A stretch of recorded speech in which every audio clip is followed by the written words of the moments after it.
So welcome everyone at this webinar focusing on Palestinian digital rights. Good to see so many of you from all over the world. So good morning, good afternoon and good evening from wherever you are. My name is Thomas Vakol. I'm working for PAX, and PAX is one of the organizers of this webinar, Dutch NGO, together with Oxfam Novib, SOMO and the Rights Forum, and in close cooperation with Hamle. So we are very happy to have three expert speakers with us today, Barbara, Nadim and Alison, whom I will introduce shortly. But first I would like to mention a few practicalities. So we will have three presentations by our speakers, which we will start, and then afterwards we will do the Q&A. But if you already have questions during the talks of the speakers, please already put them in the chat box or in the Q&A box, which is also at the bottom of the screen. So we will then get back to them at the end of the webinar in the Q&A. So you are highly encouraged to already put the questions there if you have them. So we have three expert speakers, as I said. So first of all, Nadim Nashif, founder and executive director of Hamle, the Arab Center for the Advancement of Social Media. He's a social entrepreneur, digital rights defender, and also the co-founder of Wusul Digital Academy, the digital marketing education center. Nadim will talk to us about the current state of affairs when it comes to Palestinian digital rights, and specifically focus on the role of Israeli and Palestinian authorities in suppressing these rights. Secondly, we will have Alison. She's responsible for the international relations at Hamle, and she's a digital rights defender, writer, researcher, and activist. For the past 10 years, she has supported building the capacity of human rights defenders and civil society organizations to advocate for their rights, utilizing digital technologies and the internet. And Alison will tell us more about the role big tech companies play, such as Google and Facebook, in the light of Palestinian digital rights and suppression of these rights. And last but not least, we have Barbara Oosters from Oxfam Novib. She's the policy lead of the Civic Space Unit. And the Civic Space team supports country offices of Oxfam with strategizing and influencing widening civil space through global and national network and advocacy. Besides that, Barbara is one of the founding mothers of the VUCA Coalition, a global alliance on civic action. And Barbara will provide us with a wider view on digital rights in light of civic space, and also identify some current global trends in this regard. So I don't want to take away any more time of our speakers, so I'd like to give the floor to Nadim. Please feel free to start.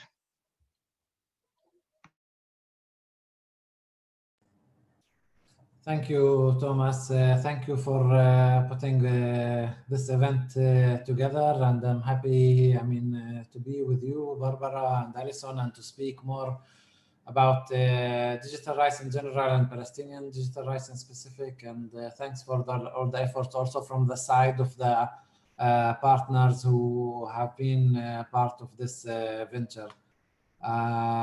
So we basically going to speak about digital rights, and we're going to speak about digital rights also in a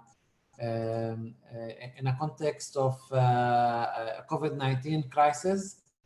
So if in the past our digital rights were at stake and had many risks, these risks are much more threatening in the past half year because of COVID-19, because of much more legitimacy that has been taken by governments and companies to put our digital rights at jeopardy. And we will be speaking about them. We will speak about the Palestinian context, but obviously the Palestinian context is also part of a global context and global different crises and dynamics that are influenced. And you will see through the presentation and the talk that we basically things are not just in a certain area of Palestine or Middle East or Israel, but these things basically influencing everybody, human rights and digital rights. And things are very much linked these days between the different regions and the different areas. So generally, just to get some kind of orientation, when we speak about basically about digital rights, what are digital rights? So the common definition is basically it's the extension of human rights in the virtual, in the online world. And this has been affirmed by different various resolutions by the Human Rights Council. And these rights, obviously, as we fight for human rights in the physical world or in the offline world, we of course supposed to defend them also in the online. And by the advancement of the technology and the time and the world we are living today, these are becoming more and more important, as we are all aware.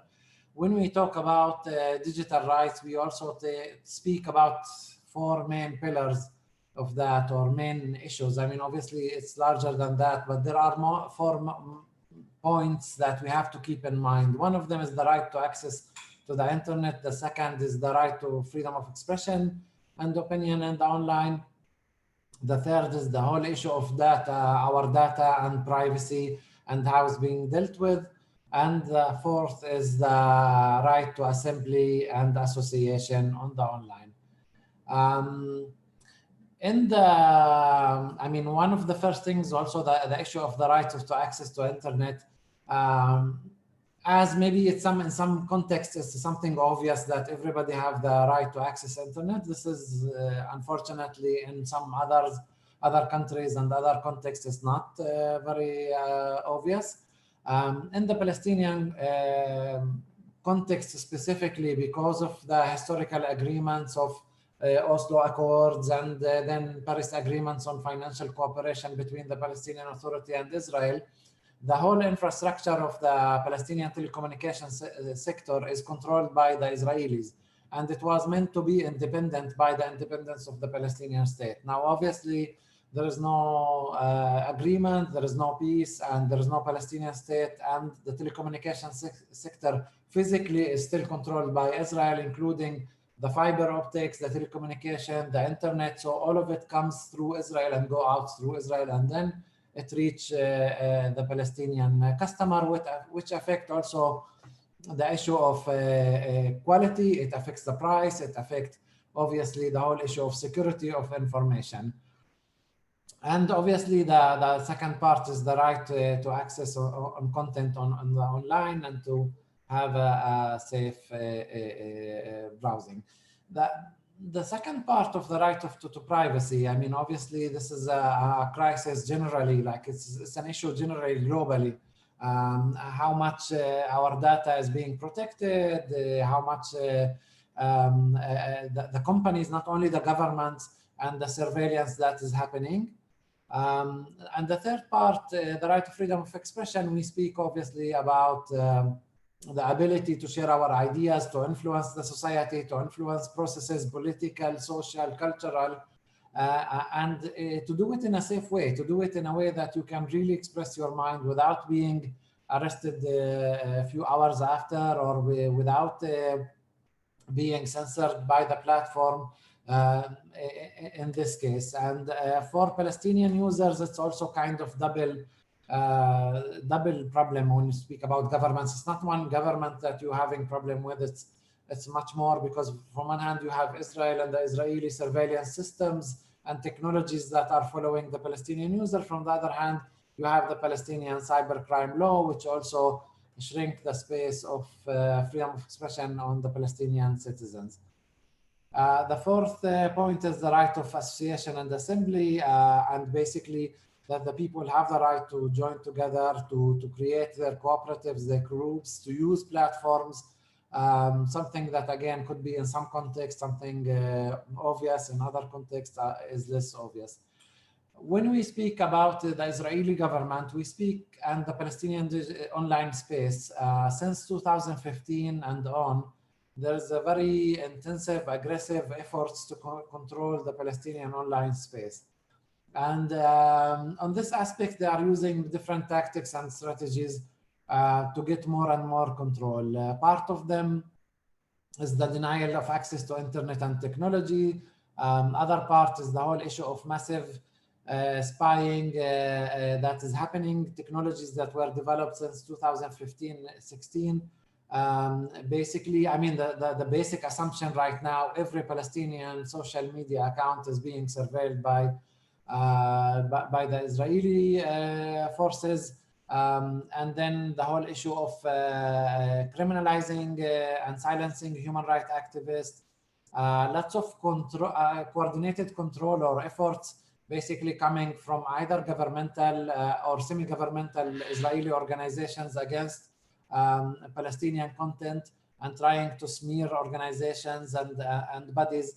We know that the Israeli of Strategic Affairs Ministry is taking a leading role, and sometimes the effort is done by officially by certain NGO, but we know that this NGO is being, or even companies in other cases, is being fully financed by the Israeli Ministry of Strategic Affairs. The last point is the whole issue of how to put pressure on the companies, basically the social media companies, the technological companies, either in changing their policies of content moderation or in adapting the Israeli narrative regarding the maps and the spaces and the names. And in other cases, just to deny any kind of option of access for Palestinian to use as PayPal and other economical platforms. I guess my colleague Alison will speak about it more later on.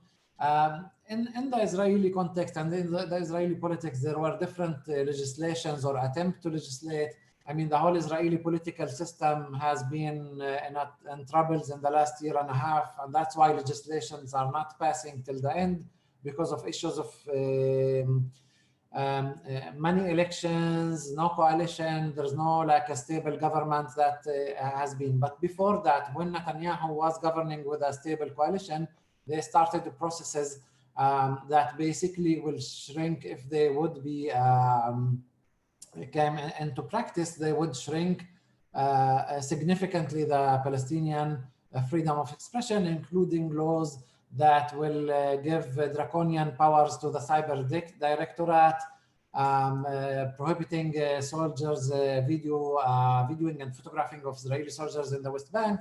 And as we know, photography for many Palestinian human rights defenders, activists, and journalists is a life-saving tool in many cases, because they would be in attack, and if there is no cameras there, they would be attacked by the settlers or by the soldiers themselves. And the Facebook bill basically is a law that want or aim to again prevent any kind of having vague definitions of incitement, and then anything that is against the Israeli policies in the West Bank, against the Israeli occupation, would be considered incite, and the Israeli court would face and force basically Facebook to remove this content in short time. So all of these were relevant before COVID-19, but now in the time of COVID-19, basically these surveillance technologies are being used much more heavily. And the main problem is that there is a process of whitewashing surveillance. Surveillance today is much more, I mean, this is a global phenomenon, not only related to Israel or to the Palestinian Authority. Unfortunately, surveillance is much more accepted today. Governments play on the fear of the citizens from the pandemic, and then things are much more legitimate. So things even in the Israeli public sphere that were not acceptable at all before now are much more acceptable. So, and I'm now speaking more specifically inside the Israeli part, and less about the West Bank and Gaza. As you know, there is a geolocation that is happening by the secret services to make sure that COVID-19 positively diagnosed patients would not be moving and would be quarantining themselves. Now, obviously, generally, I mean, we are not people who are saying there shouldn't be at all any kind of methods to try to fight COVID-19 and the health crisis. Obviously, there should be. But the global digital rights community and who are trying to find it, and many progressive governments have put some kind of restriction on how and when and where and who can see the tracking from the side of the government. And obviously, when you give the geolocation and the tracking to secret services that are not transparent at all, you don't know who's using them and for what purpose. It's very problematic. Another case that was using in the Israeli context it's a voluntary tracking application called Hamagen, which basically it's a much better, I mean, it has its own problems, but it's much better than the previous one because it's on voluntary basis and it's an open source, which make it more possible to check and to see the things. But what is more concerning actually in the Israeli context, that as I told you, the authorities found it like very legitimate to speak about things that were not speakable and what were not legitimate at all in the Israeli sphere before. So all the years we knew basically that Palestinian citizens were surveilled. I mean, this is not a secret. You, as a Palestinian, you grow up with these things, you know that your phone is tapped and somebody is listening and Big Brother, etc. What was actually surprising is that we found out that also Israeli Jewish citizens are being surveilled. So basically, this investigative report that was published by Ynet and by a leading journalist, Israeli journalist, speaks about the tool. The tool is basically a huge database that basically record every telecommunication that happens in Israel in the Israeli companies of telecommunication. So if you are connected with this telecommunication sector, basically, and I think part of their license, there is a kind of some items that speaks also about this. So everything is being recorded, everything, including everybody all the time. And this starts from the year 2000 and on.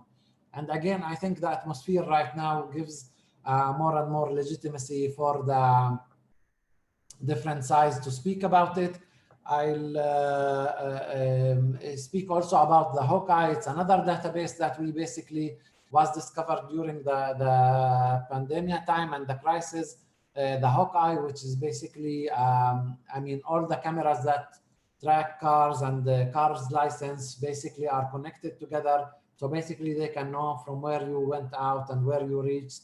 And the Big Brother is a very concrete reality. In the context of the Palestinian Palestinian citizens in the West Bank, the main problem that came out was basically El Munassiq, or the coordinator, or COGAT application. So during the pandemic, the Israeli, maybe some of them don't know about it. So the Israeli army, which is de facto controlling all the West Bank, is basically has a unit that it's called the civic unit, the unit of Israeli military personnel that are dealing mainly with the civic issues of the Palestinian population.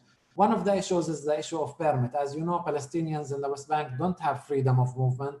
And in order to reach to certain areas for work or other purposes, they need to get permit from the Israeli army. So this unit, which is the one is responsible on, they basically would give this permit. In the time of the COVID-19, they stopped seeing people for this purpose, and they were forcing basically people to download this application. And this application is violating or at least was violating in a severe manner the digital rights and the privacy of the people. 50,000 Palestinians had to download it during that time and to have it on their phone. And it's basically like downloading a little spy on your phone that would have access to your files, your videos, your microphone, your camera, etc. And only later on, just because of one of the Israeli human rights organization petition to the court, they kind of changed the application and reduced its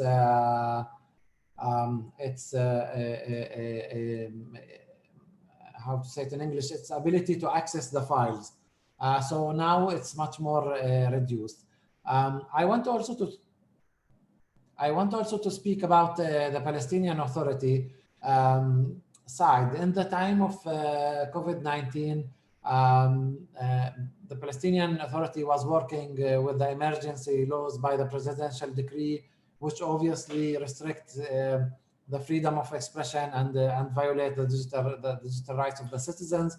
It's mean that the infamous cybercrime law that we spoke before was expanded.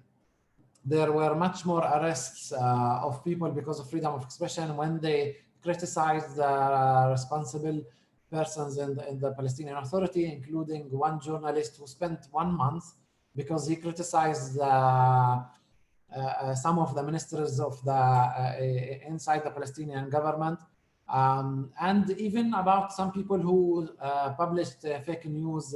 One girl, one young woman, example, who also spent a few weeks in jail because she posted fake news. Now, we're not promoting fake news, but obviously arrest because of fake news, this is not the solution of how you deal with things. So generally, freedom of expression, digital rights, and human rights were much more at stake in this time of the health crisis. The same level is also with the Hamas authorities in Gaza. Hamas de facto government in Gaza Strip is also before the COVID-19 crisis, and even more after, is using certain legislation around the misuse of technology, which basically give them the right to arrest people who criticize them or not agreeing with them politically. Some activists and journalists also were threatened and arrested. And lately there was a Zoom meeting between some Israeli peace activists and some Gazans activists, and the ones who hold it were also arrested by Hamas authorities. I will stop at this point and pass the stage to my colleague Alison. Alison, you want to do the screen sharing from your side, right? Yeah, that would be great. Thank you.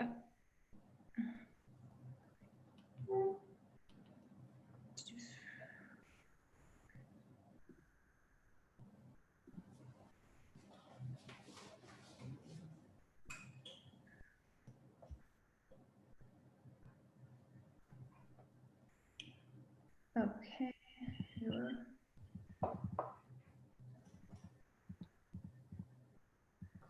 Okay, so now on to the tech companies.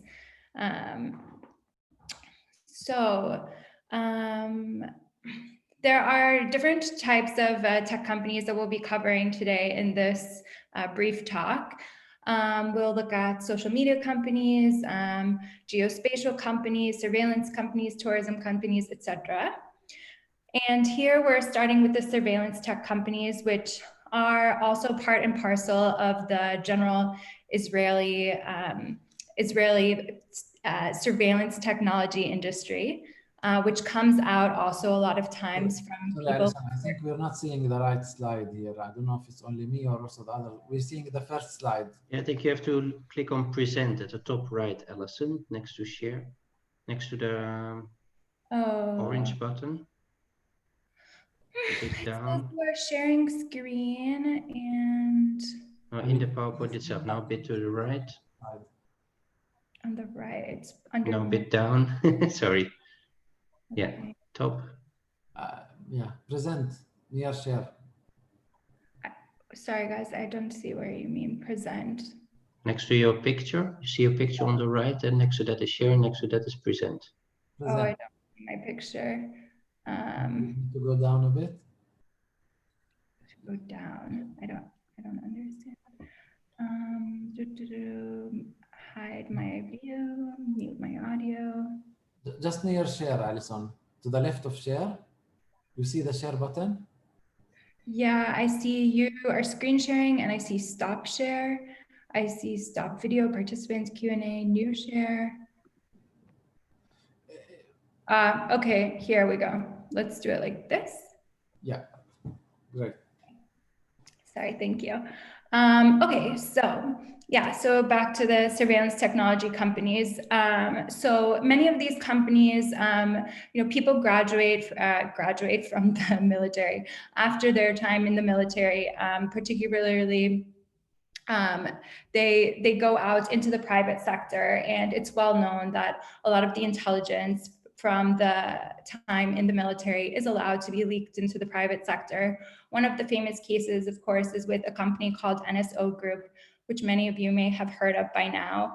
The company was founded by people in the Unit 8200, which is focused on the surveillance aspects of the military's work, and became very famous when its technology, who's been sold to dozens of states and private companies worldwide had been used in the pursuit and then the killing of Jamal Khashoggi, the Saudi journalist who was killed in Turkey in 2018. It's also been found by Amnesty International and I think Human Rights Watch that people in their teams have had spyware on their phones. There was also a famous use of WhatsApp recently, where the spyware was sent across WhatsApp.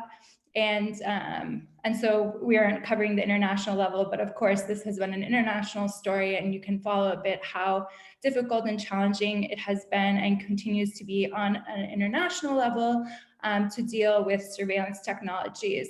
It's kind of, they're using actually the Wasserman Agreement for the time being, not being a legal expert here, but an understanding of that agreement was more developed at the time for nuclear weapons. And in fact, we don't have really sufficient legal guards in order to deal with the issue of surveillance technologies.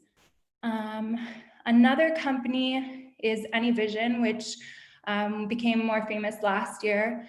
It had developed its technology through a private cooperation with the IDF. The technology was built using the facial data of Palestinians without their consent. And then when Microsoft invested in the company, activists started to raise flags.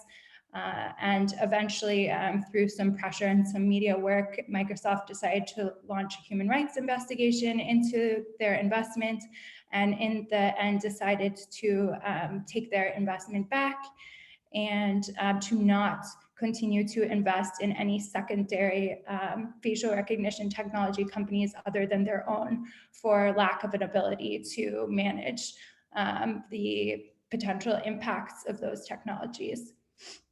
I would also just say there's a bit of an update on NSO Group, because after quite some years now of really bad PR, the company has really been trying to rebrand itself, spending a lot of money on big PR campaigns, was on 60 Minutes, things like that. And also now has kind of changed the type of technology that they have and become a #1 contractor with the Israeli government. As Nadim was mentioning earlier, there's been an effort to centralize all of the data from health and education and across many different realms in a centralized database, and NSO Group has been contracted to do that work. They've also been contracted to deal with surveillance technologies or tracking and health data related technologies in the Israeli health sector. So the concern continues. Social networks. This is where a lot of Hamla's work has been focused in recent, historically, while the surveillance stuff I think is becoming increasingly an important aspect of our work.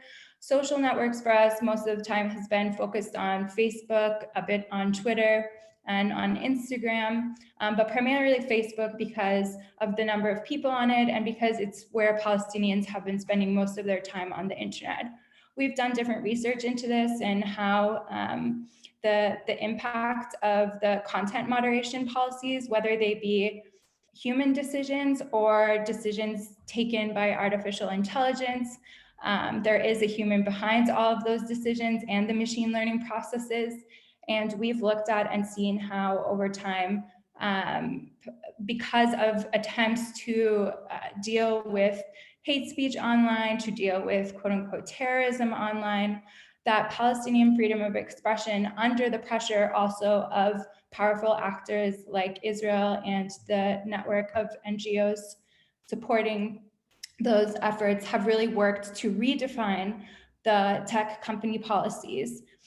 I think it's particularly important to mention at this time the efforts by the International Holocaust Remembrance Association and over 150 organizations recently have been working to pressure Facebook to adopt what's considered the new anti-Semitism definition. We've seen this around the world in different legal aspects at the states level through Europe, as well as in the United States, Canada, Australia. And we're also seeing it at the tech policy level and pushes for this. One of the key things that I think Hamla does in many of these situations is we're working to open the doors to at least be involved in the consultation of these policies, because for years and years, there has not been representation, and the bias has like manifested itself again and again. So for years, there was only one human rights person for all of Facebook's, for all of the MENA region from Facebook. And after Myanmar and understanding the human rights issues, the staff greatly expanded to include people that organizations like ours could at least have consultations with. But there is a historic bias, and powerful Western actors are really defining like what is freedom of expression, what is political association, and things like that online. And we're seeing similar geopolitical conversations like offline being mimicked in online and being mimicked in the policies of the tech companies.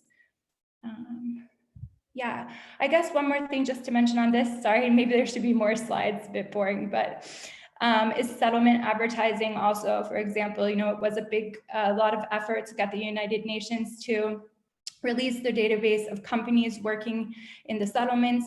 This also, though, includes tech companies who provide a platform for tourism or for advertisement of settlements themselves on the platforms. And so we really work in collecting the evidence of these things and then sharing it with the public and sharing it with the companies themselves, with varying degrees of correspondence with them. So while in the case of Facebook, there has been concerted efforts, like I say, to really recognize that Palestine and the MENA region has been discriminated in the past, and at least at face value, create some openings for conversations, Google is quite the opposite. Google is, even though with our repeated efforts, with public campaigns, with introductions from people who work closely, even with our few meetings with Google themselves, it's really clear that that human rights is not a priority of this company.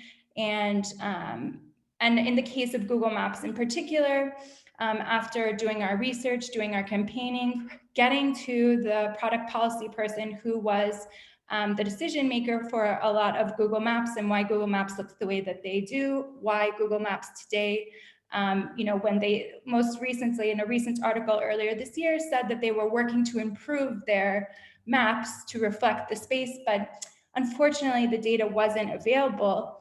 And the only data sets that they could add were from Israel and from the Emirates. But we know, of course, that OCHA and other actors have put a lot of energy, time, and investment of resources into developing data sets that could be used by Google and other tech companies. But decision makers who were, you know, historically in the position at Google Maps also were historically in Netanyahu's office, and also have for a long time been working to further a more Zionist agenda.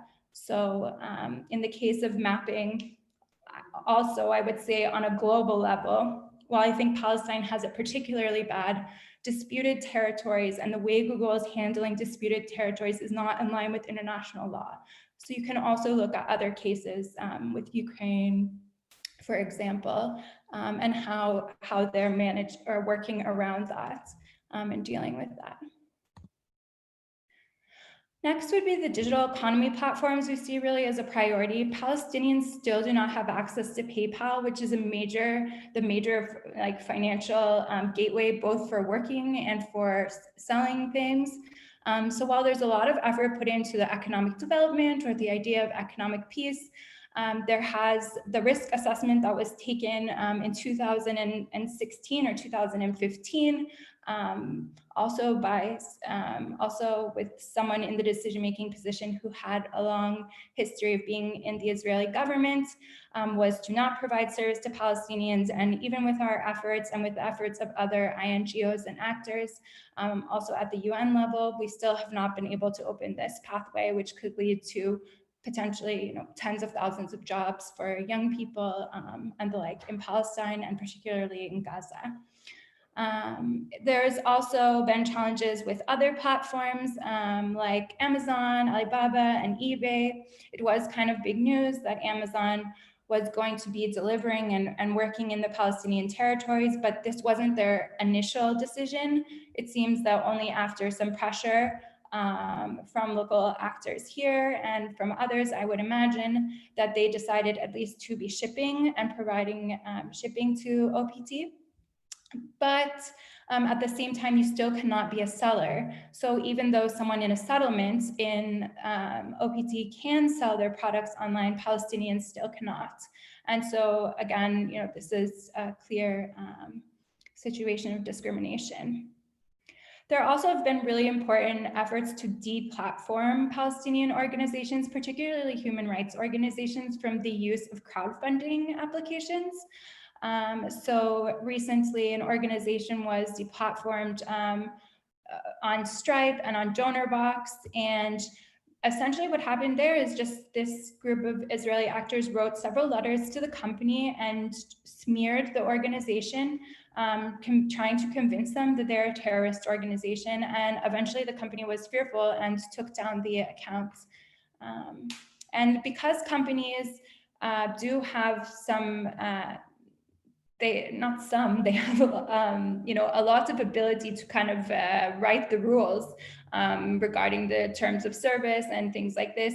It's really difficult to make like a bigger problem is that it's very difficult to put the legal pressure to get these companies to open up, even showing discrimination because of the protections of the companies and corporations.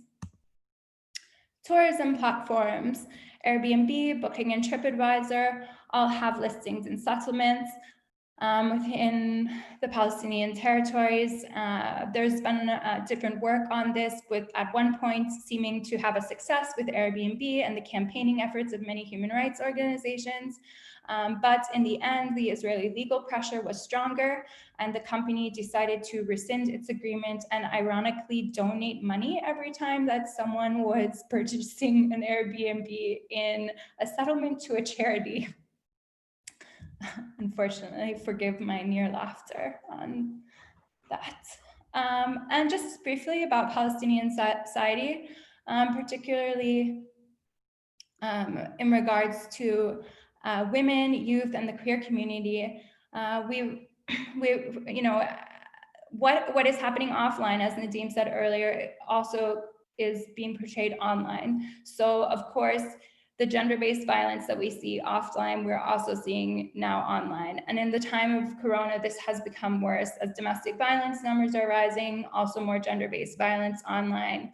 We've done research into this area that showed that 1/3 of Palestinian women had attempts of hacking on their social media accounts, extortion, revealing pictures, inappropriate content, and this is not including just general harassment and bullying. Youth also, we've done an in-depth study on youth, and what is called the chilling effect is happening among youth. So many youth are self-censoring and under pressure both from their families as well as school administrators and others to really not have political expression online.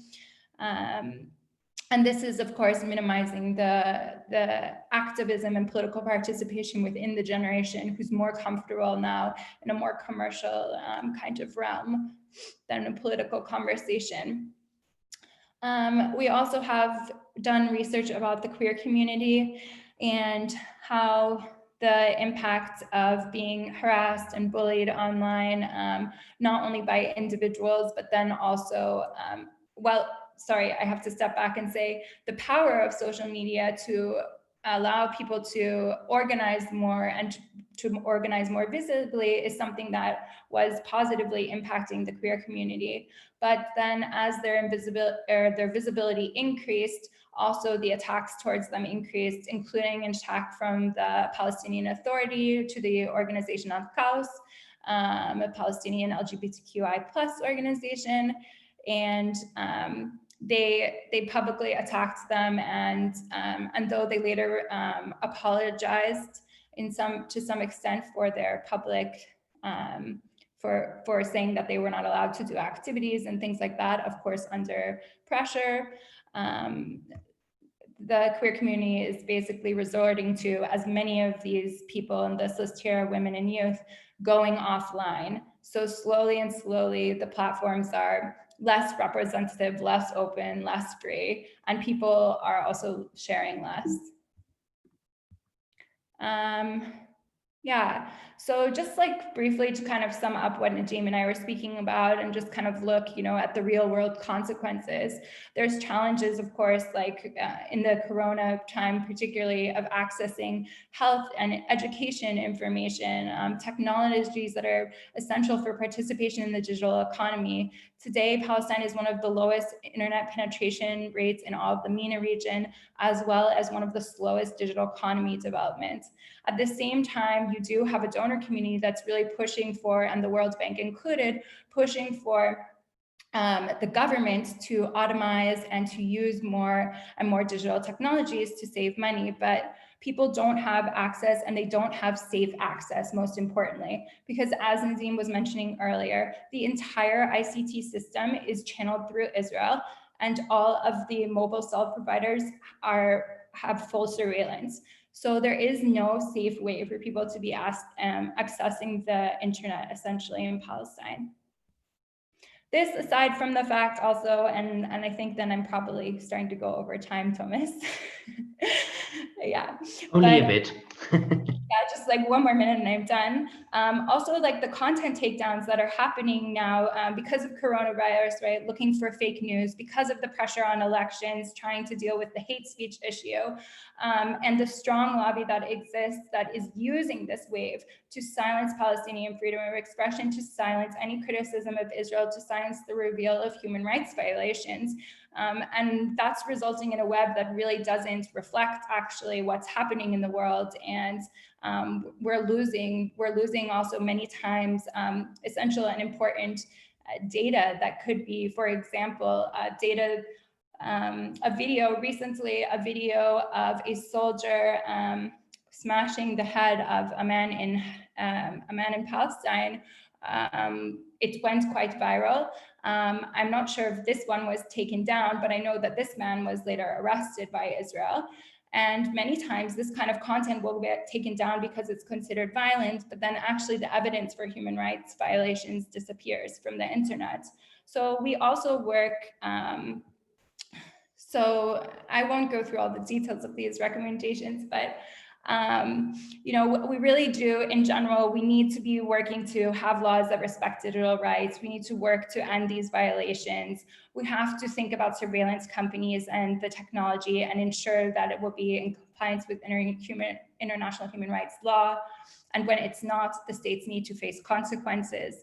We need independent bodies for oversight, independent bodies to be collecting this information. So human rights information doesn't stay in the hands of Facebook, but is in the hands of an international body where it can be accessed by lawyers and academics and journalists. And we need more transparency in the reporting of these companies.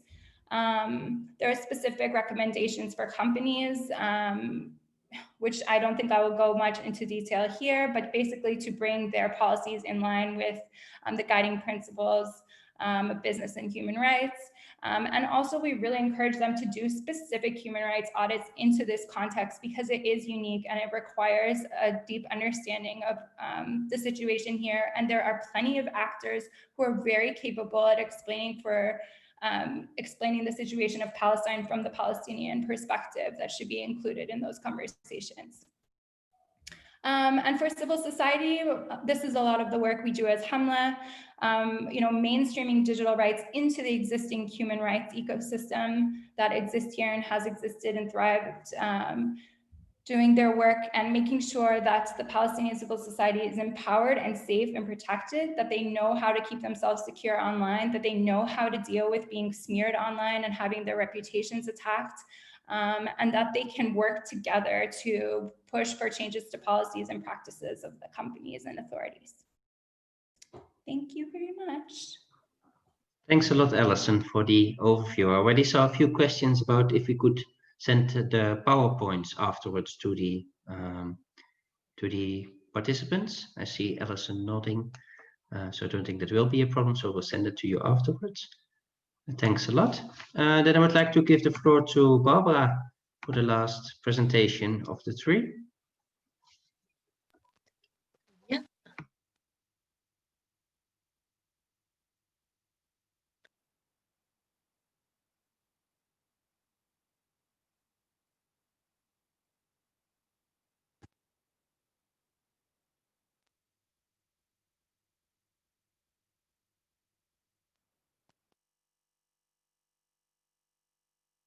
Can you see my screen?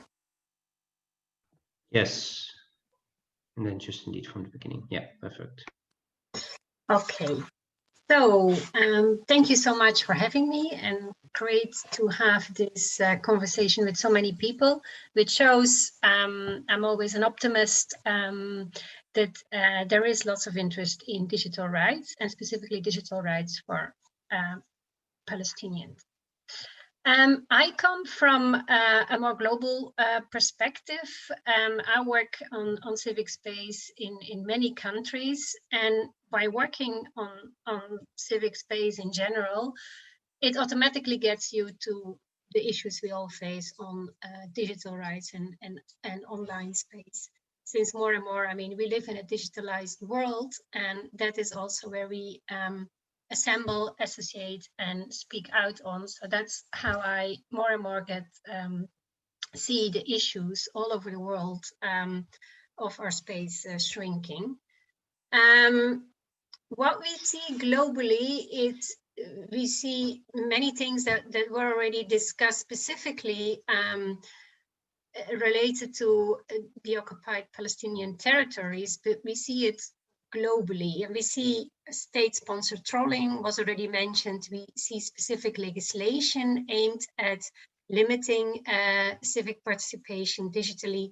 We see internet shutdowns, or we see slowdowns. That's another way of making sure that people can't access internet. We see surveillance and online harassment, defamation. I call it online imprisonment of activists when accounts are deleted from Twitter or Facebook. We see censorship through noise by having lots of information coming online to make sure that whatever you voice is not being heard. And increasingly, we also see social media taxes, which makes it prohibitively for some people to still access social media. So why this should matter? It's like I said, I mean, social platforms have become critical tools for us as organizations and active citizens to mobilize and to create collective action. We all know the Me Too movement. Recently, we had in Zimbabwe a really nice hashtag to focus on the human rights violations in Zimbabwe. So it is something that for us as activists is really important. What do we see happening? We see three main problems. We see internet generally put under increased control, and it's control of use and access. It's like I'm also, for example, working in Myanmar, where we just celebrated a whole year of internet shutdown in some parts of Myanmar. In 2019, there were in 213 countries worldwide, we had problems with internet shutdowns. We see exactly as Alison already showed to us, the private sector who exacerbates those risks and to active citizens and organizations. It's a black box, like what tech companies do and how they act. There is no transparency, and also whenever something happens, there is no redress possibilities. Just recently, also under COVID-19, we saw many activists being jailed, for example, in Vietnam for their Facebook accounts being taken down, just because a government decides what is right information and what is wrong information. And the guilty by algorithm, that's also what Alison already showed. There is a lot of bias in systems built in, and it just comes down to who has power and who doesn't has the power. For example, in Saudi Arabia, if there are trolling messages on Twitter, they stay on forever, and are not removed. While if there are messages coming from human rights defenders, they are removed immediately. And thirdly, there is the big problem of disinformation and trolling. We, for example, ourselves have faced issues with accounts being hacked and then information being spread, so-called in name of our organization. Facebook was already mentioned, but I want to show it's much wider. In a meeting I was recently, there was this activist from Burundi addressing Facebook and really saying, you know, you've really violated our rights and you exploited our data, data which should be saved. And when you needed you most, you were not there. And that also focuses on this impossibility of redress. And I think Nadim already referred to it. We've seen under COVID-19 this dangerous narrative shift of we were used to lots of surveillance already, but this narrative shift of making it now normal that yes, surveillance is necessary, it's good for our general health, and we've seen this shift in narrative, which is really dangerous and making that what before was still a bit like, is this really a good way forward? It's now becoming the new normal. So we've seen under COVID-19 an upsurge of intrusive surveillance technology, but also an upsurge of fake news laws. That's also what Nadim already referred to. Like, what is fake news, right? It's in the eyes of the beholder. As a government, if those laws are being written in a very vague language, then whatever you say is fake news. That is fake news, and often. It happens to be the most critical people in your society who then are easily being shut up. And the problem with all of that is that whatever has come into place under COVID-19 is there is no end date. We don't know what will be done with the data. So things that started as an experiment, and I think we've seen what happened in China, but also Israel has been a great experimenter with surveillance systems. They now use it for the total population. They've had the possibility to use it on a small group of people, and then they now use it for the whole population. So we call it that the dream of many authoritarian regimes has come true, and that's the complete control over population. And another element I wanted to stress, I think Alison or Nadim already referred to it, that is the global expansion of what these societies who started experimenting with this Big Brother society, it doesn't stop at the border. The exporting of systems, Israel has a 82 billion cyber security economy. They have become global leaders in cyber security and surveillance techniques. Alison referred already to the NSO group that we have come across with our human rights defenders in Mexico, for example, where NSO played a very bad role. But we also, I also see, for example, China, who in another country I work with a lot, in Uganda, they have bought for 160 million of cybersecurity from China, and China offers them the full option, including internet shutdown options, right? So that's what we are up to globally. And if you look at, for example, China's vision for a digital society where they want to be in 2020, it reads really in their official policy paper that what their vision is for this digital society is that it will allow the trustworthy to roam freely under heaven while making it hard for the discredited to take one single step. So we've shown a lot doom and gloom, but I'm like I said, I'm an optimistic person, and I think optimism comes mostly from youth. I mean, they are the ones who are the early adopters related to technology, and they're the ones who we've also just recently done a study on how are they dealing with this. You know, all these young people, they are the ones who are online. They're the ones who also express themselves firstly online.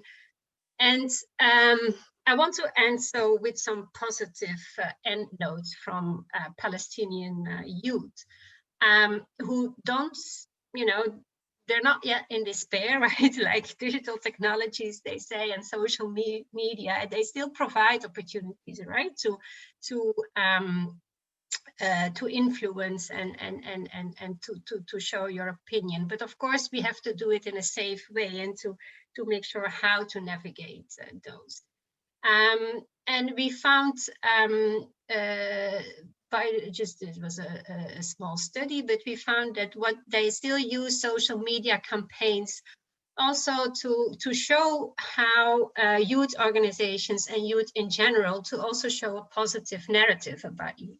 Often, you know, like all around the world, youth are looked upon as the troublemakers, but also to show how positive stories about youth groups. That they also learn to navigate boundaries, right? You need to know the laws to see how you can navigate them. They're also turning more and more to locally based platforms, just having enough of the global platforms who've kind of let them down greatly.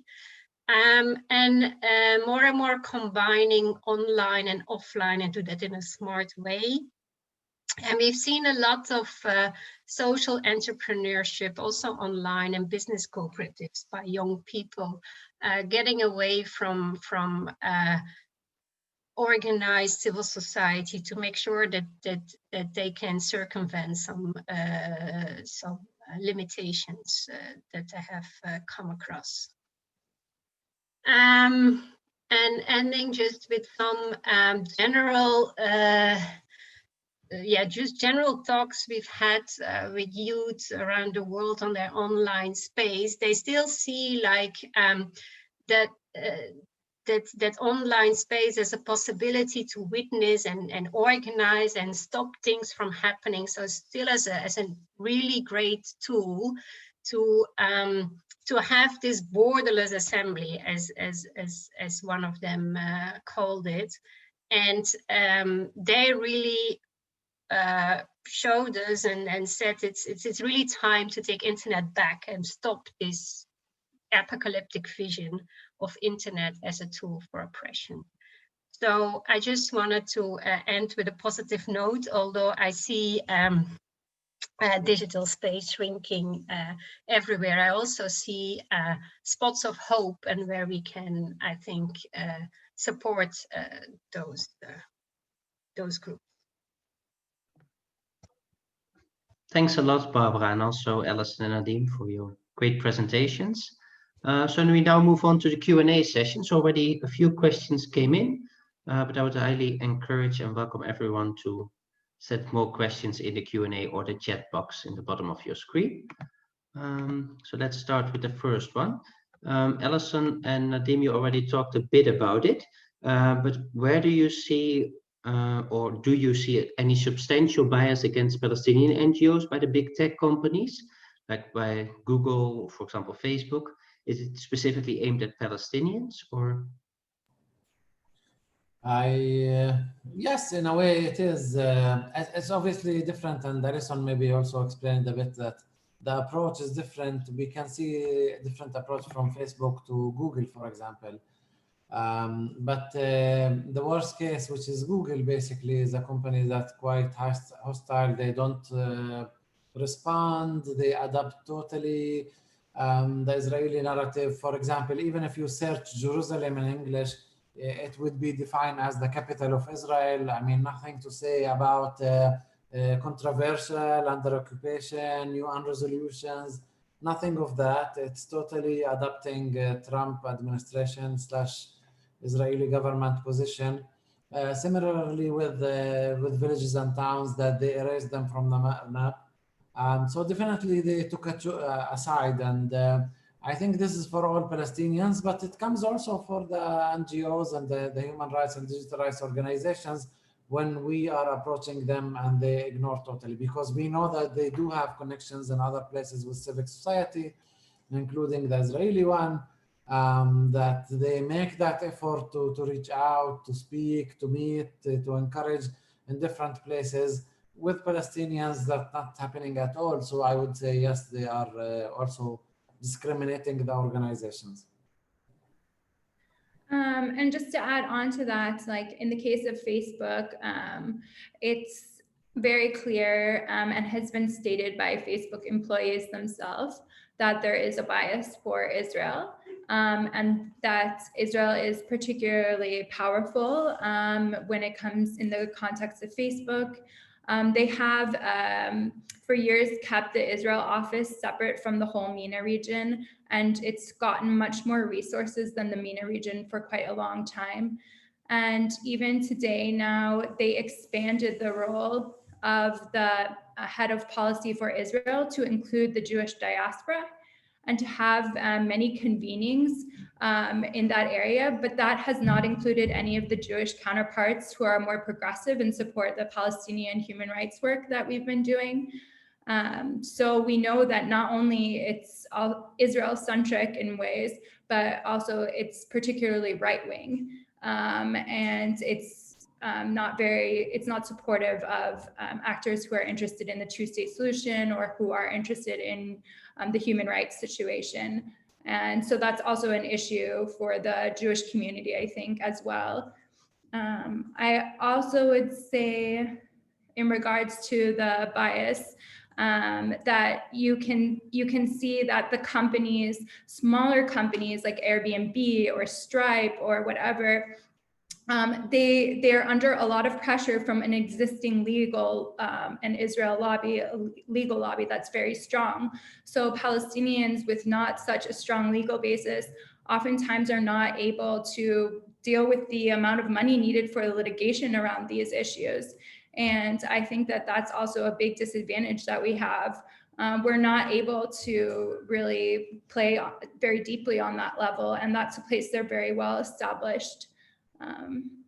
Yeah, as well as I would say also the large amounts of funding from individual donors, like the Milstein family, for example, which has spread lots of hate speech, misinformation, Islamophobia in multiple languages. This is very widespread, not only in English, but we have in Spanish, we have in many, many different languages.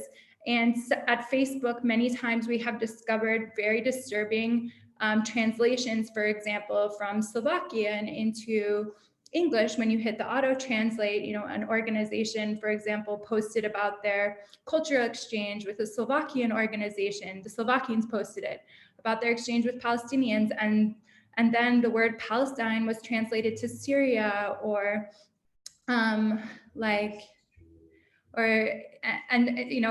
different things like this. So essentially erasing Palestinian identity. And when Facebook went back and looked at who had worked in the engineering and who had worked on those things, it was connected to the Israel office. So we are clear that there is bias at these companies, yes. Thanks, Alison and Nadim. I think that's a very clear answer. Also sad to hear. Another question came in on how can people protect their digital rights? So I know that all of you have quite some experience with it, all three of you. So I don't know if you can tell a bit more about that. Would you maybe like to start, Barbara? Or... You mean us in general, or people? Because Us. it depends. Yeah, I think there are several ways that you can start. At least is the first one is to always think that there will be surveillance. That's the first. That's with recognition and then step over to different ways of communicating. Like I'm still surprised that lots of the partners I work with, although they know it's dangerous, they often have lots of conversation through Facebook, while yeah, we know it's not safe, but they still do it, right? So it first starts with this first step of very simple things like using Signal. There are multiple ways of exchanging emails through encrypted mails, but you can do it also. So that there are very small steps that you can take. But it first start with yeah, start doing it and being aware that Facebook is not the best way of having your communication started. I maybe would add to what Barbara said. I mean, the whole issue of digital security should be something that we all have a good awareness around this in our daily using, because in the end, and as you, Barbara, mentioned before, we don't want the people to move out of the platforms. We want the people to stay there and practice their right. To be there, to get the information, to do digital economy, and to express their ideas, and to get all the benefits. But we want them, and especially when it comes to youth, to do it in a more as a smart, in a smart way, in a safe way, and in a more sophisticated kind of consumer who can know also can consume media in a more sophisticated way and can differentiate when this is okay, this is maybe a tricky title or headline, or this link can compromise my privacy, etc. And this is something that Hamli has been working extensively on it through researches and developing curriculums in Arabic language, and taking a really pioneering role in the whole issue of digital security in the whole region of MENA, and specifically in Arabic language, to create this digital security resource center in Arabic language, where basically we concentrate lots of materials, curriculums for teachers, for youth leaders, materials that are gender sensitive, digital security education, materials that could be also relevant for organizations, how to protect themselves. So I think we should not, we should look on this in a very serious matter, in a way, from one hand, to be there and to use the platforms and to express our rights, and from the other side, to be also protecting ourselves and aware of the latest, I mean, at least the basic safety measures. Thanks, Nadim. Do you want to add anything, Alison? I think it was covered. I mean, maybe just something worthy, because probably a lot of people on this call do travel back and forth, just to mention also, but it used to be a bit of a bigger problem, was passage through the airports. Anytime was someone going to the Human Rights Council, coming from Geneva, you find yourself stopped. Within a few minutes, your phone can be taken and tracking, and your computer, and have tracking put into it just a few minutes away from you. And actually, we know cases where people did have tracking put in their devices, even just someone who worked in the private sector as an employee of Apple. So this is a regular practice of Israel. And I think that for a long time also, I think there hasn't been enough practice of digital security. And so it is really important for us to be trying to find a space to be in a more safe context, and also to just consider what we share, when and how. I think that's the key, and that we have to also deal with some of the mental health and well-being that comes around like such a high use of technology in the surveillance context. That we didn't have to deal with before as human rights defenders, and especially in the time of COVID. So I think that there's also a need for mental health to be included in the look at like what's making us secure or insecure. Thanks. Another question came in. Go ahead, Barbara. Yeah, sorry, Thomas. I still wanted to say something about what was said about mental health, because I think also the online defamation is just enormously, and how that wears on people. And having heard from partners, both Israel human rights partners as partners from the occupied Palestinian territory, saying that they don't even get to to do something about the defamation, because it's so big and there is so much. And yeah, that's well, I've seen, for example, in other countries, that people have gotten together and said, okay, we now sit together and we start a hackathon, just reacting on all the defamation, just to do something. Sometimes people feel very powerless if there is so much being said about you, which is really yeah, so defamatory.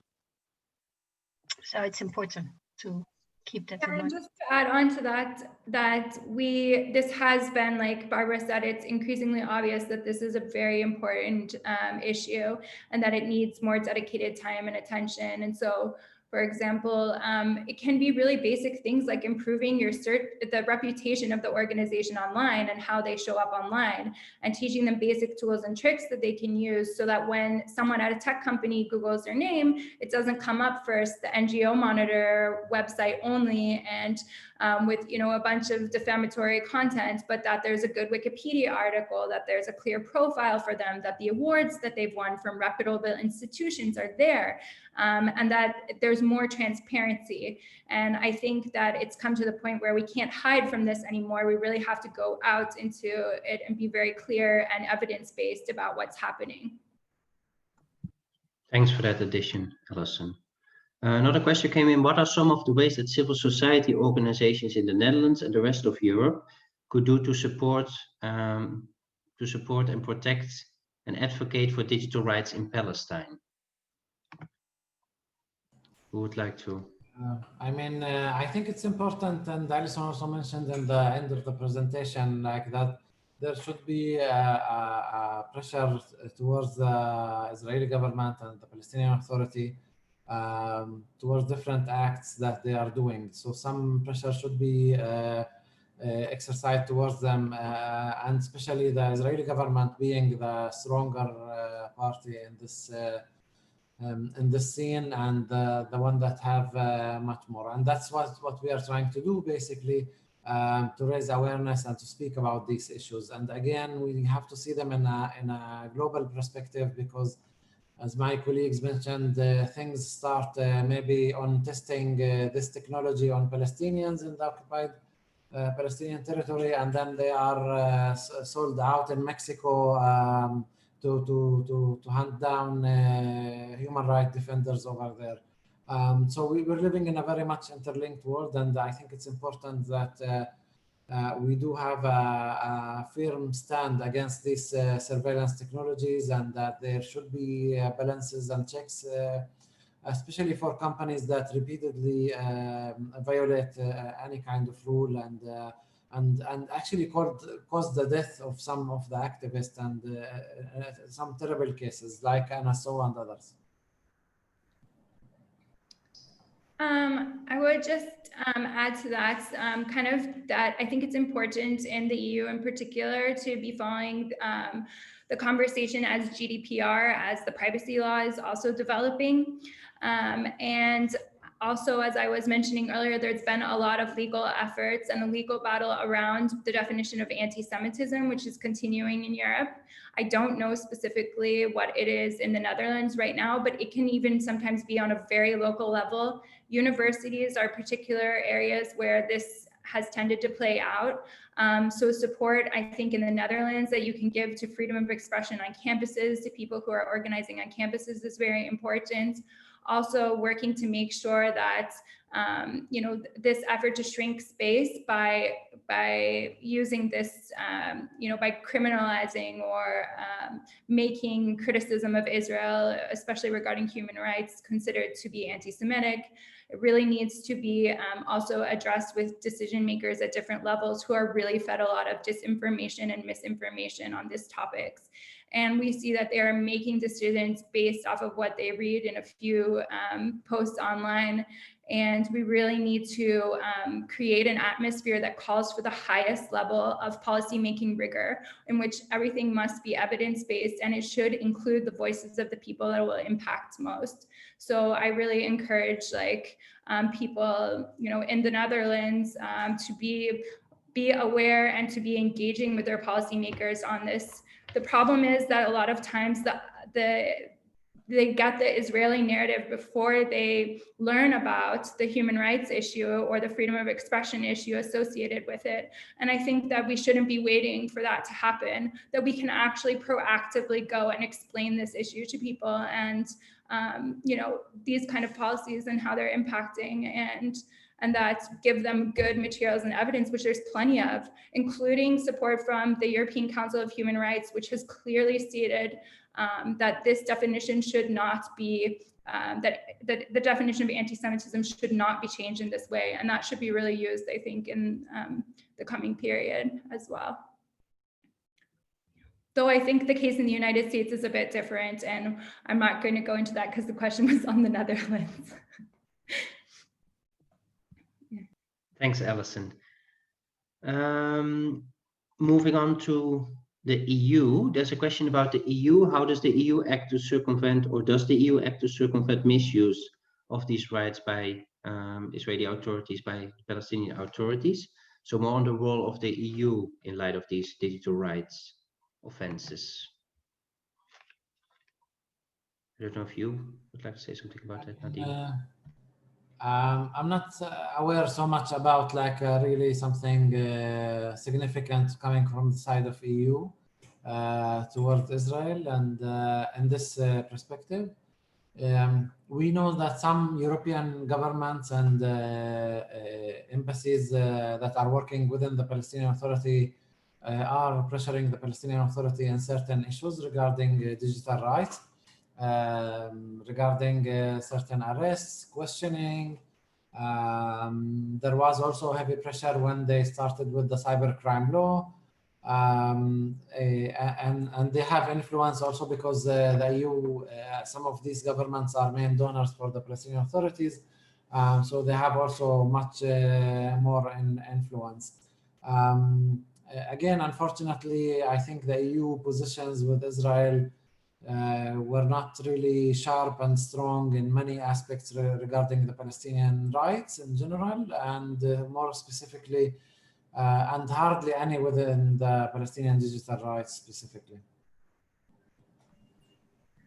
And just to follow up on what Nadim said, I think I already talked a bit about the EU level in regards to anti-Semitism and shrinking of freedom of expression, but also I want to bring to attention the research and development relationship between the European Union and Israel, particularly Horizon. It was Horizon 2020. I don't know what the new one is called now, but it's a research and development agreement between Israel and the EU, which includes large companies, including, oh my gosh, what's the name of it? It's the largest aviation company of Israel, but which is known also for human rights violations, development of technologies used in those violations, and then of course surveillance companies as well. So I really think that this has to be dealt with, and Israel is actually a good place to start, because as Barbara was saying earlier, Israel and China are so much behind so much of the surveillance that we're seeing around the world, that I really think that the EU should be reviewing how the relationship of research and development is going as well, that leads to these technologies, and then of course the purchasing of the technologies and the use of technologies and things like that that are clearly being used in violation or developed with violations. Yeah, if I can add to that, like there are two things, like and there has been also on artificial intelligence, there has been some steps being taken at European Union level, which is looking also at human rights. On the negative side, already for some time, some governments try to get something done on the dual use of some technologies, which really adds to this whole surveillance systems, but they just don't get it done at EU level, because some European governments, they profit, of course, and they also have some lots of industry who profit from this from these systems. So I know that the Netherlands have been trying to push this, but many well, this would be something that I think the European Union should look much more into. Like recently, still Egypt importing some quite dual use technology. Thank you, Barbara, for that addition. You already mentioned Signal as a potential communication alternative. There's also a question about that. So I'd like to put that a bit wider. So what kind of communication networks do you see as safe and why? Do you want to go ahead, Barbara? Yeah, sure. Yeah, I usually use Signal with all my partners where that I know are working from countries where surveillance is quite high. So yeah, Signal is the easiest way. You know, I don't trust WhatsApp in that way. And I do have, there are email systems such as Proton, or which is quite easy systems for you. You don't have to have your whole system into encrypted, but it sends encrypted emails. So when I have really high sensitive information, I send it to Proton. Yeah, that is where I would start. But yeah, I think also what was said before, it starts with very simple things like putting your phones out of the room whenever you have a meeting. Very simple. That's what we always do, for example, in Cambodia, because they know that that's the reality. So it starts with acknowledging that yeah, that there is a whole world outside there that we are not always thinking of. Thank you, Barbara. Looking at the time, maybe the last question that I would like to pose. So there has been comments in the chat, and also you touched upon that, Alison, about the gender dimension of COVID. So COVID, of course, doesn't hit everyone as hard as others. How does that work within digital rights? Do you see that COVID measures around digital rights affect women harder than men, or other groups harder? Of course, it's very difficult to answer within 5 minutes, well aware, but let's have a try. I think it was touched upon before. We see lots of also women activists really being harassed for online for just being a woman, and women activists, they really retreat from internet because of that. So it really indeed has a gender dimension, and something that's yeah, that's also women activists, we need to equip them with how to deal with that. Also, defamation of women activists is horrible. Maybe like kind of also like along the lines of a little bit of solutions, I would say, I think part of it that we're learning as digital rights activists is also the importance of making the phenomena visible, to make them understandable. Like for a long time, we've been working with, kind of written reports where we gathered information from news reports or from interviews that we had and things like that. And over time, we're seeing really the power of visualizing the data. It gives people more anonymity while it shows the trend of what's happening. It makes things more easy to communicate in a short amount of time. And then also like working with women's organizations who maybe we've been targeting human rights organizations for a long time, but working with women's organizations in particular on the digital rights issues is very important. And for digital rights activists, I think to be going beyond the human rights defenders into women's organizations, mental health organizations, looking at this, of course, in schools and those kind of spaces, universities, is really an important way that we can start to both understand how this is working and also how to respond to it. I do know from working with the tech companies that this is something they're keen to talk about. It is a space where you can make more headway. It is much easier to advocate for around gender-based violence, on issues of LGBTQI, like that work in some ways gets picked up very quickly, while the work with Israel doesn't. So again, another bias situation, but important to know that I think that work can be and should continue to be done, particularly also in this area. Thanks a lot, Alison. And then with that comment, I would like to close this webinar. Would like to thank you all very much for listening. And if you're interested about future events, please check the social media pages of the organizations, as well as their websites, of course.